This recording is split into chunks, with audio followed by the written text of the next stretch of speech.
Hello dear friends and viewers, কেমন আছেন সবাই? বলুন তো জানা ইংরেজি কি? হ্যাঁ, জানা ইংরেজি আপনাদের অনেকেরই জানা আছে হয়তো বা, সেটা হচ্ছে নো, KNOW, নো।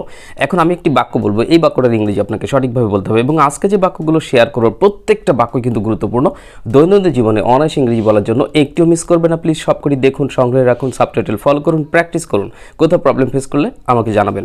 ওকে, সো আমি যে বাক্যটি আপনাদেরকে বলতে চাচ্ছি সেটা হচ্ছে আমি এটি জানতাম। তাহলে কি হবে? আমি এটি জানতাম। বাক্যটি বলবেন আই নিউ ইট। তো দেখুন, জানা ইংরেজি নো, কিন্তু আমি বললাম আমি এটি জানতাম, এটা আই নিউ ইট। কিন্তু কেন আই নিউ ইট বললাম? নিশ্চয়ই বুঝতে পেরেছেন এটা অতীতের কথা ছিল, তাহলে নোর পাস্ট নিউ। তাহলে আমি এটি জানতাম, আই নিউ ইট। সংক্ষিপ্ত অ্যানালাইসিস করব, ব্যাখ্যা বিশ্লেষণ, একেবারে সংক্ষিপ্ত, যে কীভাবে বাক্যটা হলো। শুধু একটা বাক্য আপনি পড়লেন, মুখস্থ করলেন, ব্যাপারটা তা নয়। এরকম জিনিসটা জানা থাকলে হয়তো এই ধরনের বা এই ধাঁচের আরও বাক্য তৈরি করতে চাইলে আপনি নিজেও পারবেন। তাই একটু মনোযোগ দিয়ে দেখবেন প্লিজ। তাহলে আমি এটি জানতাম, আই নিউ ইট। সে এটা বলতে পারবে। আপনি কি বাক্যটার ইংরেজি বলতে পারবেন? সে এটা বলতে পারবে। আচ্ছা, এই বাক্যটার ইংরেজি বলবেন he can tell it. He can tell ইট। এখন পারবে এই শব্দটি শুনে বা ক্রিয়াটা শুনে হয়তো আপনাদের মনে হচ্ছে এটা তো ফিউচার। হ্যাঁ, আমিও আপনার সাথে একমত, সেটা বলতে পারবে ফিউচার। কিন্তু ফিউচারকে বোঝালেও এই ধরনের বাক্য ক্যান দিয়েই করতে হবে, উইল দিয়ে তো বলতে পারবেন না। আপনি যদি বলেন হি উইলস টেল ইট, বাংলা দাঁড়াচ্ছে সে এটা বলবে, কিন্তু আমাদের বাংলা বাক্য ছিল সেটা বলতে পারবে। তাহলে পারবে যাই বোঝাক না কেন আপনি ক্যান ইউজ করবেন। সেটা বলতে পারবে হি ক্যান টেল ইট, সেটা বলতে পারবে হি ক্যান টেল ইট। আপনি দেখবেন এবং মনে মনে পড়বেন, আয়ত্তে এসে যাবে ইনশাআল্লাহ। তুমি তাকে বললে কেন? তুমি তাকে বললে কেন? কেন আছে, তাহলে হোয়াই দিয়ে শুরু করবেন। হোয়াই ডিড ইউ টেল হিম? তুমি তাকে বললে কেন? হোয়াই ডিড ইউ টেল হিম? এবং অবশ্যই মনে রাখবেন, ডিড যখন সাহায্যকারী ভার্ব হিসেবে কোনো বাক্যে ব্যবহার হবে, যেমন এই বাক্যে হয়েছে, এই ডিডের পর যে মেন ভার্ব এসেছিল বলা, সেটা কিন্তু ইংরেজিতে কি হয়েছে? টেল, প্রেজেন্ট ফর্মে ফিরে আসছে। তাহলে ডিড সাহায্যকারী ভার্ব হিসেবে ব্যবহার হলে এর পরে যে মেন ভার্ব আসে সেটা প্রেজেন্ট ফর্মে ফিরে আসে, খেয়াল রাখবেন। তুমি তাকে কেন বললে? হোয়াই ডিড ইউ টেল হিম? তুমি তাকে কেন বললে? হোয়াই ডিড ইউ টেল হিম? আমি এখন অপেক্ষা করছি। কী হবে বাক্যটা?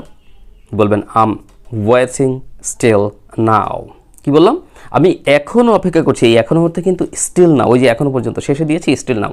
তাহলে আমি এখনও অপেক্ষা করছি, আম ওয়েটিং স্টিল নাও, আম ওয়েটিং স্টিল নাও। এতে কোনো যায় আসে না। কোনো একটা বিষয় হয়তো আপনি ভেবে দেখলেন যে এটা কোনো সমস্যা না, তাই আপনি হয়তো মন্তব্য করলেন যে এতে কোনো যায় আসে না। বলবেন ইট ডাজন্ট ম্যাটার। এতে কোনো যায় আসে না, ইট ডাজন্ট ম্যাটার। আমি সবসময় দেখাশোনা করব। হয়তো আপনাকে কাউকে দেখাশোনার কথা করার বলা হয়েছে, তো সেই ক্ষেত্রে দেখা গেল যে আপনি বললেন যে আমি সবসময় দেখাশোনা করব। আপনি বলবেন যে আইল look after all the time. I will look after all the time. তোমার সাথে পরে আবার কথা হবে। হয়তো কার সাথে কথা বলছেন, কথা বলতে বলতে হয়তো বললেন যে ঠিক আছে আমি তোমার সাথে পরে আবার কথা বলবো। তাহলে মূল বাক্যটা হচ্ছে তোমার সাথে পরে আবার কথা হবে। এটাকে ইংরেজিতে বলবেন টক টু ইউ লেটার। তোমার সাথে পরে আবার কথা হবে, টক টু ইউ লেটার। অথবা এই বাক্যে আপনি লেটার না দিয়ে কিন্তু নেক্সট টাইম ইউজ করতে পারেন, মানে পরে অর্থে লেটার না দিয়ে নেক্সট টাইম ইউজ করতে পারেন। কি বলবেন? যে তোমার সাথে পরে আবার কথা হবে, talk to you next time. তোমার সাথে পরে আবার কথা হবে, talk to you next time. আমি এটা একাই করেছিলাম। আমি হয়তো ভেবেছি যে তুমি একা করোনি, তোমার সাথে অন্য কেউ সহযোগিতা ছিল কিনা, কিন্তু তুমি হয়তো বললে যে না আমি এটা একাই করেছিলাম। তাহলে ইংরেজিতে কি বলবে? বলবে যে আই ডিড ইট অ্যালোন। আমি এটা একাই করেছিলাম, আই ডিড ইট অ্যালোন। আর যদি এভাবে বলতে চাই যে আমি এটা নিজেই করেছিলাম, মানে কথাটা অনেকটা একই রকম, যে আমি এটা নিজেই করেছিলাম, তাহলে বলবো আই ডিড ইট মাইসেলফ। আমি এটা নিজেই করেছিলাম, আই ডিড ইট মাইসেলফ। আমি চিন্তিত না, মানে এই যে ব্যাপারটা, এটা নিয়ে আমি চিন্তিত না। তাই আপনি বলছেন যে আমি চিন্তিত না, বলবেন আম নট ওয়ারিড। আমি চিন্তিত না, আম নট ওয়ারিড। আমি চিন্তিত না, আম নট ওয়ারিড। WORRIED, বানানটা ঠিক রাখবেন কিন্তু। লোকটি খুব ধূর্ত। ধূর্ত অর্থে আমরা কি, মানে কি অর্থে বলি? এটা চালাক অর্থে, হ্যাঁ, খুব চালাক বা ধূর্ত এরকম। লোকটি খুব ধূর্ত, তো বলবেন যে the man is very quick. লোকটি বেশ ধূর্ত, the man is very quick. Quick মানে কিন্তু আবার ওই যে তাড়াতাড়ি, দ্রুত এরকম অর্থে ব্যবহার করা যায়। এখানে ধূর্ত অর্থ কুইক ব্যবহার করতে পারেন। তাহলে বলবেন লোকটি খুব ধূর্ত, the man is very quick. আবার আপনি যদি বলেন যে লোকটি খুব ধূর্ত, the man is very clever, সেটাও কিন্তু হয়। এটা কেমনে হলো, মানে এটা কিভাবে হলো, ব্যাপারটা এরকম যে এটা কেমনে হলো, মানে এটা কিভাবে হলো। তাহলে বলবেন হাউ ইজ ইট ডান। এটা কিভাবে হলো, হাউ ইজ ইট ডান। এখন হলো অর্থে যদি আপনি মনে করেন যে how is it done is দেওয়া হচ্ছে, প্রেজেন্টকে ইন্ডিকেট করছে, it doesn't matter. But actually এখানে আপনি ইচ্ছা করলে এরকম বলতে পারেন যে হাউ ওয়াজ ইট ডান। এটা কিভাবে হলো, হাউ ওয়াজ ইট ডান। আবার হাউ ইজ ইট ডান, এটা কিভাবে হলো, মানে এটা কিভাবে হয়, সে অর্থেও বলতে পারেন। আমি তাড়াতাড়ি উঠেছিলাম। হয়তো সকালে ঘুম থেকে আপনি তাড়াতাড়ি উঠেছিলেন, তাই বললেন যে আমি তাড়াতাড়ি উঠেছিলাম, এটা বলবেন আই গট আপ আর্লি। আমি তাড়াতাড়ি উঠেছিলাম, আই গট আপ আর্লি। এই বাক্যে আর্লি শব্দটি দ্বারা একটু তাড়াতাড়ি বা দ্রুত বোঝানো হচ্ছে, তাহলে আই গট আপ আর্লি। আর আপনি যদি এরকম কোনো বাক্য বলেন যে আমি সকালে খুব ভোরে উঠি, এই শব্দটি ব্যবহার করবেন যে I get up early in the morning. কিন্তু আমার বাংলা বাক্যটা একটু ফলো করেন যে আমি সকালে খুব ভোরে উঠি। তো এই খুব শব্দের অর্থে ইংরেজিতে আমরা কি ব্যবহার করি সাধারণত? ভেরি শব্দটা ব্যবহার করি, ভেরি। সো আপনি এরকম বলবেন না যে আমি খুব সকালে ঘুম থেকে উঠি, যে I get up very early in the morning. মানে আমি বোঝাতে চাচ্ছি আর্লির পূর্বে ভেরি শব্দটি দেবার প্রয়োজন নাই, কারণ আর্লি মানেই একটু সকাল সকাল, খুব সকাল সকাল। ব্যাপারটা বোধহয় বুঝছেন। তাহলে আমি খুব সকালে ঘুম থেকে উঠি, বলবেন I get up early in the morning. তুমি কি চলে যাবে? কাউকে জিজ্ঞেস করছেন যে সে এখন চলে যাবে কি না, তাহলে বলেন যে তুমি কি চলে যাবে, এটাকে বলবেন যে উইল ইউ গো অ্যাওয়ে। কী বলবেন? Will you go away. এখন গো মানে কি এখানে? এই বাক্যে গো মানে কিন্তু যাওয়া। তো এখানে গোর সাথে আমরা অ্যাওয়ে শব্দটি ব্যবহার করেছি, এর মানে হচ্ছে চলে যাওয়া। তাহলে শুধু যাওয়া গো, আর চলে যাওয়া এরকম হলে গো অ্যাওয়ে ইউজ করবেন। তাহলে তুমি কি চলে যাবে? Will you go away. তুমি কি চলে যাবে? Will you go away. পড়বেন, আয়ত্তে এসে যাবে ইনশাআল্লাহ। কি আর করা, কোনো একটা ব্যাপার নিয়ে হয়তো আপনি চিন্তা করছেন এবং বলছেন যে কি আর করা। তো এই ক্ষেত্রে ইংরেজিতে আপনি যদি বলতে চান তাহলে বলবেন হোয়াট টু ডু। কি আর করা, হোয়াট টু ডু। কি আর করা, হোয়াট টু ডু। তাকিয়ে দেখো অবস্থা, হয়তো কোনো দৃশ্য বা কোনো বিষয় আপনি তাকাতে বলছেন এবং দেখতে বলছেন যে দেখো, তাকিয়ে দেখো, এরকম বলছেন। তখন হয়তো বলবেন যে তাকিয়ে দেখো কি অবস্থা, বলবেন যে look and C the situation. Look and C the situation, তাকিয়ে দেখো কি অবস্থা, look and C the situation. Simply আপনি যদি বলতেন সি দ্য সিচুয়েশন, সেটাও হয়, তবে এটা একটু ডিফারেন্ট ওয়েতে বললেন যে তাকিয়ে দেখো কি অবস্থা, look and C the situation. Situation মানে অবস্থা।